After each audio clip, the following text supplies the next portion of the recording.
Thank you for your continued support of AFCEA as the CEO.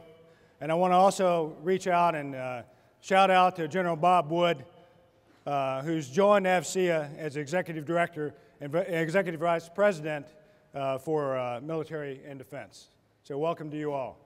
And Admiral Pete Daly, I appreciate all that you've done for the Naval Institute, and I thank you for your leadership of the Institute and for making curiosity in professional matters something that we all strive for as naval officers. Admiral Stavridis, General Allen, Admiral Keating, Admiral Mackey, distinguished guests and ladies and gentlemen, it's great to be here in San Diego, a true Navy town.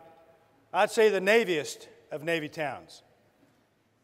And it's great to be with you, our industry leaders, who are helping to equip our military forces with the technology that gives us the edge in the battle environment. That's important work, and I appreciate all that you do. So since I'm here today, I thought I would try out this wearable optical device to use it as my teleprompter.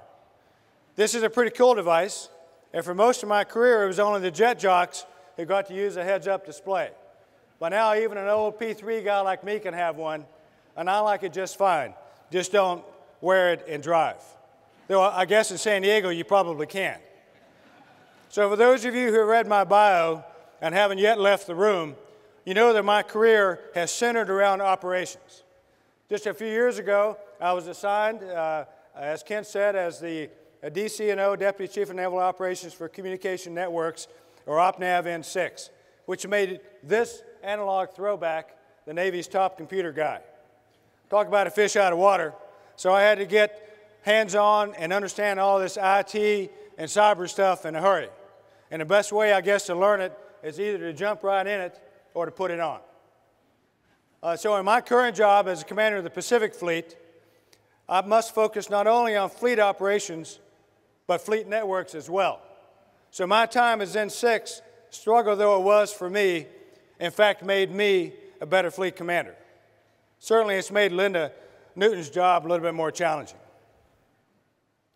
So as we continue to go down this list, and I talk to industry, I want to emphasize that we've got a big shopping list. We need platforms, we need weapon systems, cyber tools, handheld devices, and yes, even cool wearable optical devices or WADs like the one I'm wearing. If it makes us better warfighters, we're interested. Interested but skeptical. Because not only do we need technology that allows us to do our jobs better, we need technology that is resilient and reliable, whether we're ashore at sea, and it's got to be secure, and it's got to be affordable. Wearable computers like the one I'm wearing today may only meet one or two of those requirements today, but it's got to meet them all tomorrow. So today I'm going to talk a little about strategy, a little about technology, and even a little about what we need in the future from our industry partners. That's a lot to squeeze into a speech, but I'll give it a shout. Our world is interconnected and interdependent in ways unimaginable only a generation ago. Today, not only does 90% of the world's commerce travel by sea, but 95% of America's internet traffic travels under the sea. Freedom of the seas is the minimum condition necessary for the global trade to flourish. That applies to the United States, a true maritime power, and very much a Pacific power. And that applies to every other country in the world, some perhaps more obvious than others, but all are affected by the seas. Of course, freedom of the seas requires security and stability in the maritime domain. And working closely with our allies, our partners, and friends around the globe, the United States plays a key and significant role in providing that security and stability. On the Pacific side of the planet, that responsibility falls to your United States Pacific Fleet, where we deploy the most technologically advanced, combat-ready naval forces in the world. And we send it from our nation's shores where our very presence can influence world events and deter any would-be aggressors. And we do this to maintain peace and stability, to uphold respect for international law, and ensure unimpeded lawful commerce, freedom of navigation, and overflight. Today, we have the edge on any and all would-be aggressors. But we can't just sit back and rest on our laurels. Times are changing, as Bob Dylan might say. And for you younger folks, Bob Dylan used to be this guy, back in the 60s. So many nations are investing in new high-tech platforms, weapon systems, and cyber capabilities, and they're aggressively trying to close the gap on us. So recently, my boss, Admiral Sam Locklear, the PACOM commander, spoke to the Surface Navy Association about his concern with the lack of urgency he's seeing in the development of next-generation surface-launched over-the-horizon cruise missiles. He went on to challenge us to think on the offensive, to consider how we are going to show up, how we are going to be dominant, and how are we going to be lethal. These are intellectually relevant questions that are at the heart of who we are as a Naval Institute and as AFCEANs. Folks, this means our Navy's got to revolutionize our way of thinking, of investing, of acquiring new technologies and new systems, of leveraging new technologies. You've got to make sure that our Navy has a fleet architecture and force structure that guarantees our ability to defeat all those would-be adversaries, not just now, but well into the future. After all, if you want to see what the Navy of 2020 looks like, just go down the waterfront here in San Diego this afternoon. We've got work to do to maintain the power necessary to sustain combat operations in and under and over and near the seas. And in our region of the world, where the Pacific Fleet is focused on areas from Hollywood to Bollywood, from polar bears to penguins, our nation also recognizes the region as having the greatest potential for continued economic growth. The Indo-Asia Pacific will drive the world economy for the next century. But there are risks in the region that we must contend with, where conflict or calamity on a regional scale can negatively affect the growth potential for the entire global community. Consider the full range of natural disasters that we know all too well: earthquakes and tsunamis and volcanoes and typhoons. If Mother Nature can dish it out, it's on the menu here in the Pacific. In November, we responded to the devastation left in the wake of the super typhoon that hit the Philippines.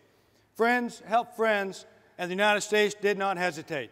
We rapidly provided humanitarian relief with a powerful naval force led by Lieutenant General John Whistler, including the George Washington Carrier Strike Group, an amphibious ready group, Ospreys, P-3s, specialized medical units, and a shallow water survey ship, just to name a few of the platforms that we sent that way. Forward presence matters. It sure did in this case, and we were able to help when help was needed the most, because we were already there. In addition to natural disasters, we contend with illegal fishing, piracy, drug and human trafficking, and all types of transnational criminal activity. The USS Kidd just completed a long-distance patrol through Oceania in conjunction with our Coast Guard partners. Then we get into the big stuff, like North Korea trying to develop nuclear weapons, their ongoing efforts to operationalize a long-range missile that can deliver those weapons, and their attempts to sell powerful weapon systems and arms to other rogue states.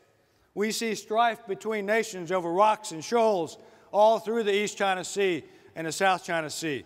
We've got developing nations vying for regional influence and infringing on the rights of other nations.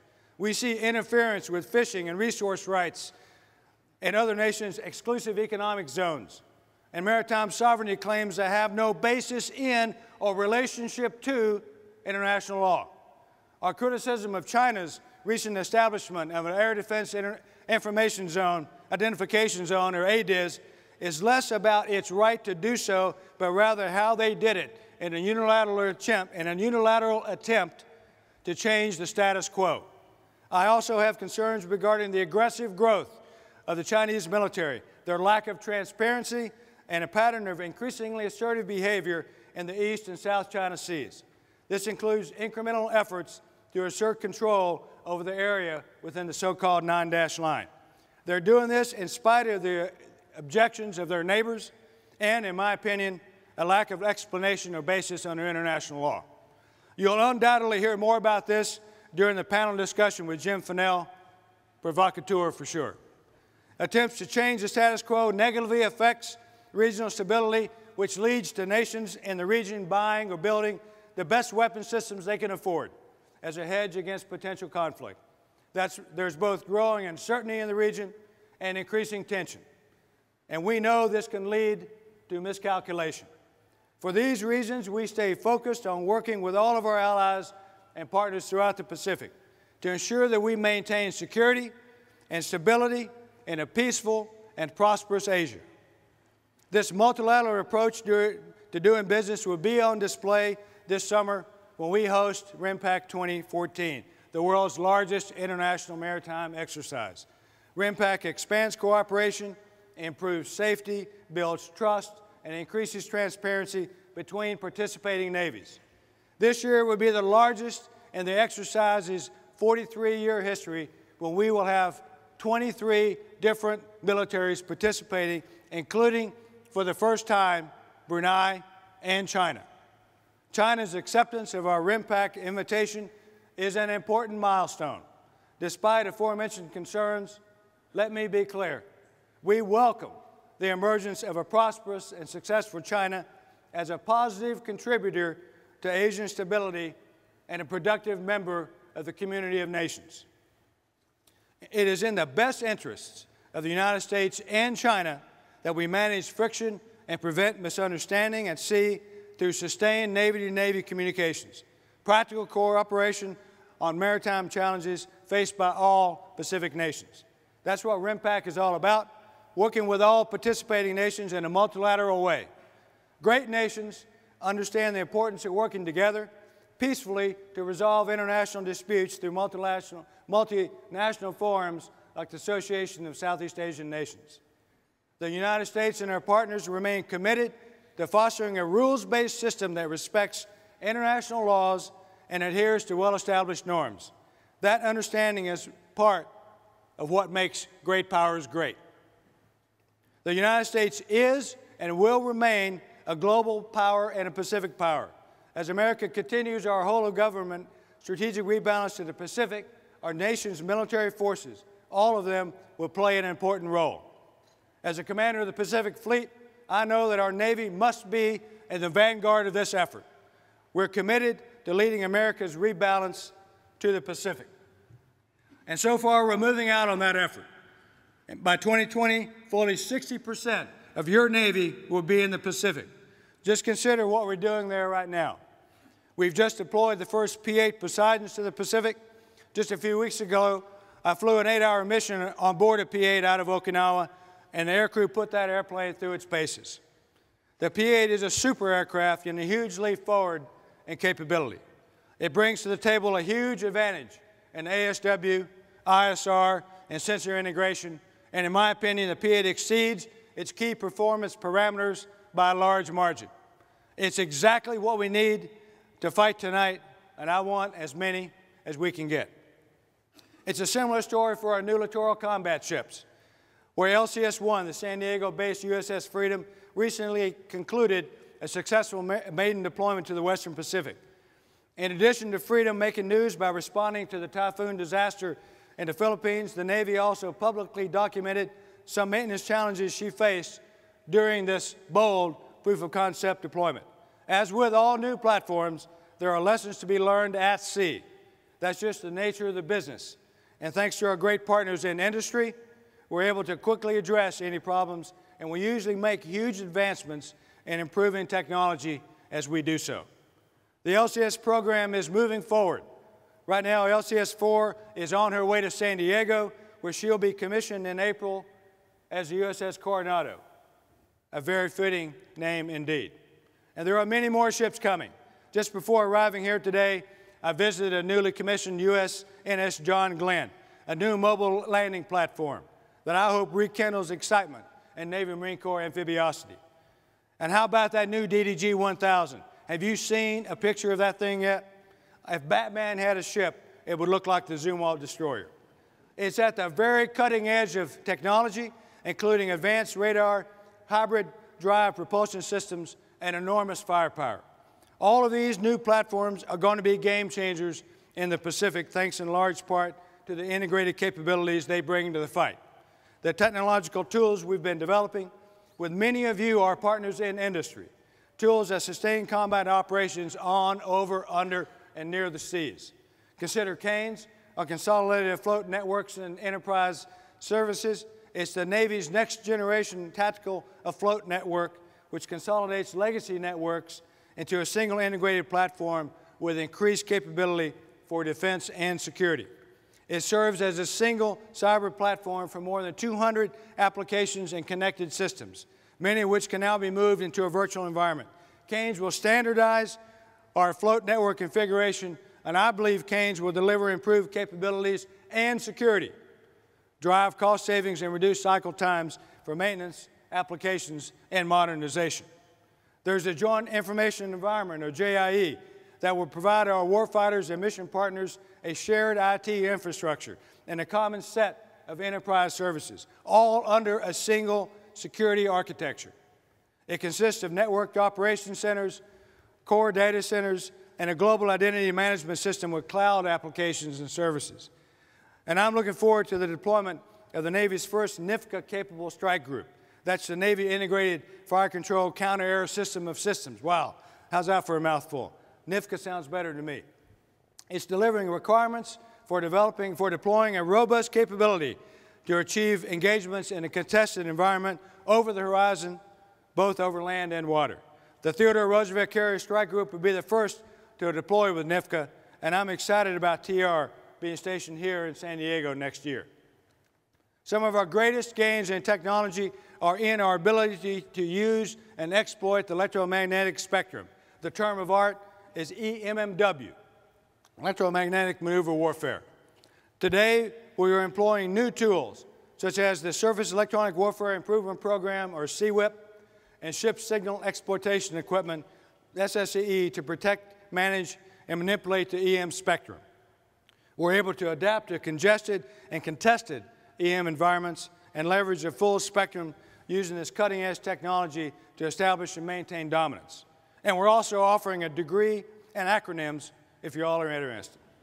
And we're working closely with our fellow service components to develop and exploit new concepts like air-sea battle. With our military coming out of more than a decade of war, that's a lot of combat experience to leverage. Combine that with the innovative technologies you are providing, and we're now able to develop entirely new tactics, techniques, and procedures that will enable us to fight and win in the conflicts of tomorrow. For the Navy, we're using Air Force tools and assets to deliver long-range targeting data to our frontline ships, aircraft, and submarines, and it's yielding some very promising results.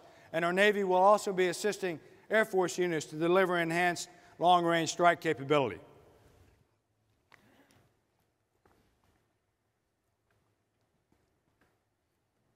In the future, our ability to leverage dual-programmed Air Force and Navy technology will be vital, increasing Department of Defense integration beyond anything seen in the past and doing business in a cost-effective way. But we're looking to you to help us to improve in areas where we're vulnerable. With the proliferation of cyber capabilities and increased cyber attacks on our military and business organizations by hacktivists, iGuerrillas, state and non-state sponsored organizations, and so on, we recognize the imperative to focus on safeguarding critical information at all times, and that includes our unclassified information, and yours too. We must also focus on maintaining an integrated approach to command and control during conflict. We recognize the importance of assuring our own C2 in a contested environment. It is central to how we control the battle space at the operational level of war. Arleigh Burke once famously said that the difference between a good commander and an excellent one is 10 seconds. In the 21st century, the difference between victory and defeat could be measured in nanoseconds. This requires us to deliver assured decision superiority, that is, the fusing of knowledge information, intelligence, data, and orders to the warfighter and back virtually, instantaneously, and securely while conducting missions across the spectrum, from all the way from humanitarian aid and disaster relief to high-end warfight against any and all potential adversaries and enemies. In the future, all that's got to be done in a fiscally constrained environment. We simply can't afford to invest in every IT innovation the industry has to offer, and I told you some of the basic requirements. They've got to be resilient, reliable, secure, and affordable. And this won't change in the near future. We've got to remain ahead of our challengers and be ready to flexibly respond on the cycle well inside the palm. Now, I'm sure you all know Moore's law, that's computing power doubles every 2 years. That's different from Harry's law, where the size of my email queue doubles every day that I'm gone from the office. So, I started this speech with a wearable optical device, then went to a tablet, and then went to a paper speech. And what's this all about, really? It's about creativity, it's about redundancy, and resilience. Because all of our systems might fail. And all that stands between our nation and oppression and tyranny is the individual sailor, soldier, airman, Marine, or Coast Guardsman. I think it's a pretty fair fight. No one innovates better or improvises better than the American sailor. And that's because of the support that we get from people and organizations like all of you. That's because of the support that we get from institutions and organizations like AFCEA and the Institute. So I'm grateful for all that you do for us in uniform, and I'm grateful for all that you do for our nation. May God bless the United States Navy, and may God bless this great country that we call America. Thank you very much.